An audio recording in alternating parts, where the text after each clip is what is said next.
Hello students, मैं हूं विकास और मैं आपसे का नॉलेज बीम यूट्यूब चैनल के एक नए वीडियो में पुनः स्वागत करता हूं। स्टूडेंट्स, आज के वीडियो में हम क्लास 12 के इंग्लिश पोइट्री का जो थर्ड चैप्टर है ऑन हिज ब्लाइंडनेस, इसका हिंदी एक्सप्लेनेशन सीखेंगे।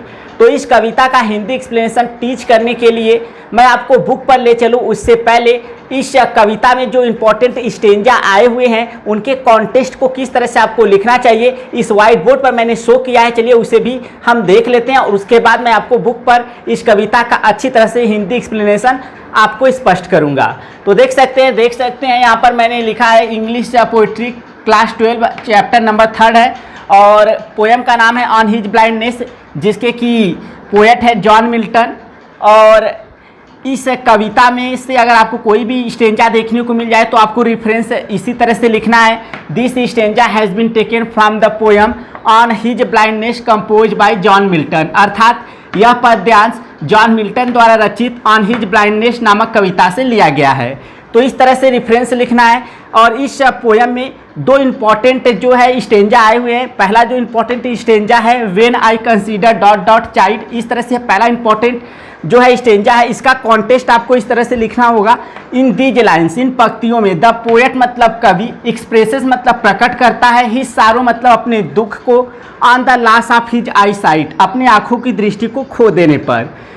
इन these lines the poet expresses his sorrow on the loss of his eyesight, अर्थात इन पंक्तियों में कवि अपने आँखों की दृष्टि को खो देने पर अपने उदासी या दुख को स्पष्ट करता है या प्रकट करता है। इसके बाद जो दूसरा इंपॉर्टेंट स्टेंजा इस कविता में आया हुआ है वह है his state is dot dot wait. तो यह बहुत इंपॉर्टेंट स्टेंजा है। इसका कॉन्टेक्स्ट आप इस तरह से लिख सकते हैं। इन these lines the poet expresses his firm belief in the greatness of God, अर्थात इन पंक्तियों में कवि एक्सप्रेसेस मतलब प्रकट करता है, हिज फर्म बिलीफ अपने दृढ़ विश्वास को, in the greatness of God ईश्वर की महानता में, अर्थात इन पंक्तियों में कवि ईश्वर की महानता में अपने दृढ़ विश्वास को प्रकट करता है या स्पष्ट करता है। तो स्टूडेंट्स, इस कविता में दो इम्पॉर्टेंट स्टेंजा या आए हुए हैं जो कि बहुत इंपॉर्टेंट है। यह कई साल पूछे भी जा चुके हैं बोर्ड एग्जाम में। तो इन स्टेंजा के लिए किस तरह से आपको कॉन्टेक्स्ट लिखना है सिंपल वर्ड्स में मैंने यहाँ पर शो किया। तो चलिए अब चलते हैं बुक पर और देखते हैं इस कविता का अच्छी तरह से हिंदी एक्सप्लेनेशन। और मैं काफ़ी सिंपल वर्ड्स में आपको स्पष्ट करूँगा ताकि आपको लर्न करने में कोई प्रॉब्लम ना आए। तो चलिए बुक पर चलते हैं। तो स्टूडेंट देख सकते हैं पोएम का नाम है ऑन हिज ब्लाइंडनेस, अर्थात अपने अंधेपन पर, जिसे लिखा है जॉन मिल्टन ने। तो ऑन हिज ब्लाइंडनेस नामक यह जो कविता है यह जॉन मिल्टन का एक पर्सनल सन्नेट है, अर्थात एक निजी 14 पंक्तियों की कविता। सन्नेट मतलब होता है 14 पंक्तियों की कविता। तो चलिए इस कविता का हिंदी एक्सप्लेनेशन सीखते हैं। तो इसकी स्टार्टिंग आपका यहाँ से होता है। वेन मतलब जब, आई मतलब मैं, कंसीडर मतलब विचार करता हूँ, हाउ मतलब कैसे, माई लाइट मतलब मेरा प्रकाश अर्थात मेरे आँखों की रोशनी, इज स्पेंड खर्च हो गई है अर्थात व्यतीत हो गई या समाप्त हो गई है, स्पेंड का फॉर्म है। When I consider how my light is spent, जब मैं विचार करता हूँ कि कैसे मेरे आँखों की दृष्टि समाप्त हो चुकी है, ईर पहले, हाफ मतलब आधा, माई डेज मतलब मेरे दिनों अर्थात मेरे आधे दिनों से पहले अर्थात मेरी आधी उम्र से पहले। When I consider how my light is spent ere half my days, जब मैं विचार करता हूँ कि मेरे आँखों की दृष्टि मेरे आधे उम्र से पहले कैसे समाप्त हो गई या कैसे चली गई। इन this dark world and wide, in this dark world and wide, in this इस डार्क वर्ल्ड एंड वाइड, इस अंधकार में विस्तृत दुनिया में, वाइड मतलब चौड़ा अर्थात विस्तृत। When I consider how my light is spent ere half my days in this dark world and wide, यानी जब मैं विचार करता हूँ कि मेरे आँखों की दृष्टि मेरे आधे उम्र से पहले इस अंधकार में विस्तृत दुनिया से कैसे चली गई। एंड और दैट वन टैलेंट, और एक काव्य प्रतिभा, टैलेंट मतलब प्रतिभा होता है तो यहाँ पर काव्य प्रतिभा यानी कि कविता लिखने का टैलेंट।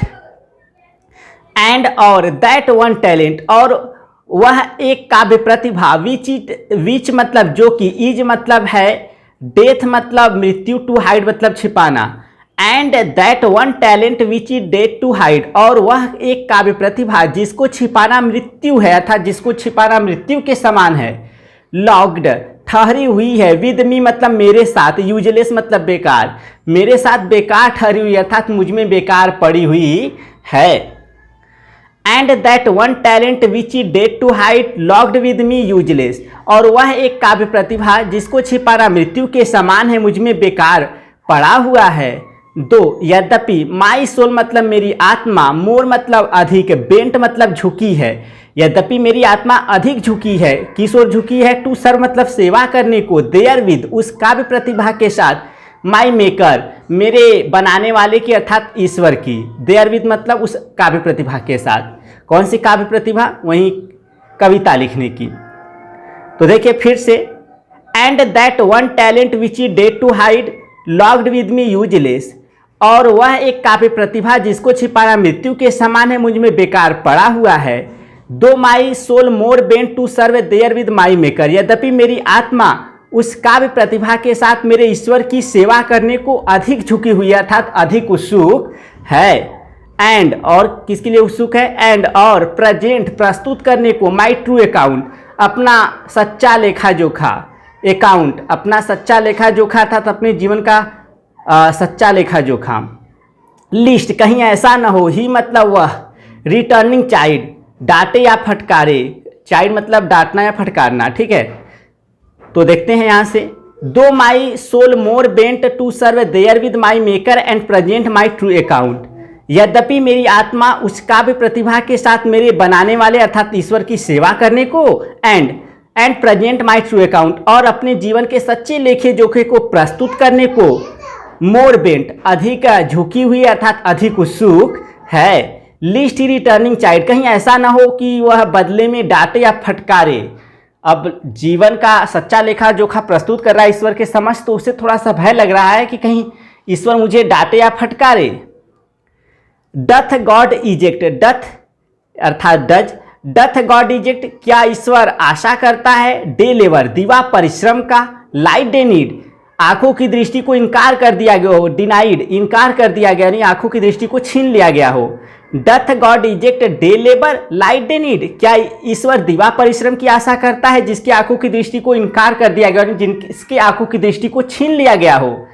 आई फाइनली आस्क मैं मूर्खतापूर्वक पूछता हूं, बट लेकिन, पैटियंस मतलब धैर्य, but patience to prevent, but लेकिन पैटियंस मतलब धैर्य, टू प्रिवेंट रोकता है, दैट मरमर उस बड़बड़ाहट को। तो आगे है, एक बार फिर से हम लोग इसको समझ लेते हैं। When I consider how my light is spent year half my days in this dark world and wide, जब मैं विचार करता हूं कि मेरे आंखों की दृष्टि मेरे आधी उम्र से पहले इस अंधकार में विस्तृत दुनिया से कैसे चली गई। And that one talent which is death to hide lodged with me useless, और वह एक काव्य प्रतिभा जिसको छिपाना मृत्यु के समान है, मुझ में बेकार पड़ा हुआ है। Though my soul more bent to serve therewith my maker and present my true account, यद्यपि मेरी आत्मा उस काव्य प्रतिभा के साथ मेरे ईश्वर की सेवा करने को और अपने जीवन के सच्चे लेखे जोखे को प्रस्तुत करने को बहुत अधिक उत्सुक है। लिस्ट ही रिटर्निंग चाइल्ड कहीं ऐसा न हो कि वह बदले में डांटे या फटकारे।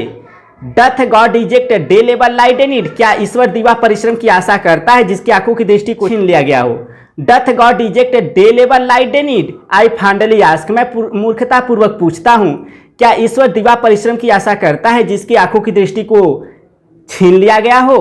But patience to prevent that murmur, but लेकिन पैटियंस मतलब धैर्य, टू प्रिवेंट रोकता है,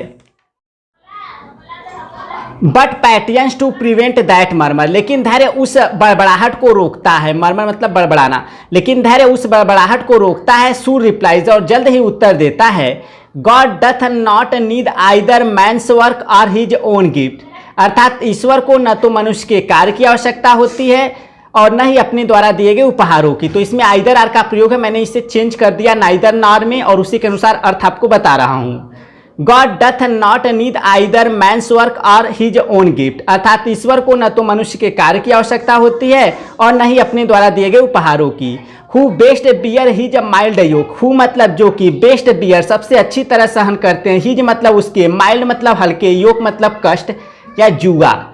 ठीक है, तो जुआ जो है वह कष्ट से संबंधित है। ठीक है, तो देखिए, who best bear his mild yoke, जो उसके हल्के कष्टों को अर्थात साधारण कष्टों को सबसे अच्छी तरह सहन करते हैं। दे सर्व हिम बेस्ट, वे उसकी सर्वोत्तम सेवा करते हैं। हिज स्टेट इज किंगली, उसकी अवस्था राजा की तरह होता है। Thousand at his biding speed, thousand मतलब हजारों, एट हिज बाइडिंग उसकी आज्ञा पर, स्पीड मतलब तेज, यानी हजारों उसकी तेज आज्ञा पर। एंड पोस्ट और पद लिए हैं, ओवरलैंड भूमि पर पद लिए अर्थात भूमि पर उपस्थित है। एंड ओशन और महासागर में पद लिए अर्थात महासागर में उपस्थित है। विदाउट रेस्ट बगैर आराम किए। हिज स्टेट इज किंगली, उसकी अवस्था राजा की तरह होता है। Thousands at his biding speed and post over land and ocean without rest, अर्थात हजारों उसकी तेज आज्ञा पर बगैर आराम किए भूमि और महासागर में उपस्थित रहते हैं। They also serve who only stand and wait, वे भी सेवा करते हैं। हु ओनली स्टैंड, जो केवल खड़े रहते हैं। एंड वेट और प्रतीक्षा करते हैं। They also serve who only stand and wait, वे भी सेवा करते हैं जो केवल खड़े रहते हैं और प्रतीक्षा करते हैं।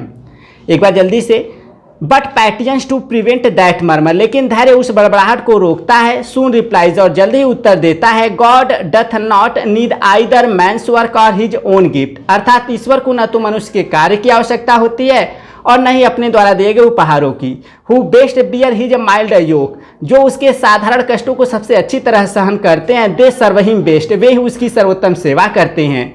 हिज स्टेट इज किंगली, उसकी अवस्था राजा की तरह होता है। Thousand at his biding speed and post over land and ocean without rest, उसकी अवस्था राजा की तरह होता है। हजारों उसकी तेज आज्ञा पर भूमि तथा महासागर में बगैर आराम किए उपस्थित रहते हैं। They also serve who only stand and wait, वे भी सेवा करते हैं जो केवल खड़े रहते हैं और प्रतीक्षा करते हैं। तो स्टूडेंट्स, यह था ऑन हिज ब्लाइंडनेस नामक लेसन का हिंदी एक्सप्लेनेशन। तो स्टूडेंट्स, यह था ऑन हिज ब्लाइंडनेस नामक कविता का हिंदी एक्सप्लेनेशन, जिसको कि मैंने काफ़ी सिंपल वर्ड्स में आपको टीच किया। आई होप आपको वीडियो काफ़ी हद तक पसंद भी आया होगा। अगर आपको ये वीडियो पसंद आए तो प्लीज़ वीडियो को लाइक करना मत भूलिएगा, क्योंकि इससे मुझे काफ़ी मोटिवेशन मिलता है। और साथ ही साथ अपने उन फ्रेंड्स के साथ शेयर कीजिएगा जिनके लिए वीडियो यूजफुल हो सकता है। तो स्टूडेंट्स, मिलते हैं नेक्स्ट वीडियो में, तब तक के लिए thank you so much for watching this video.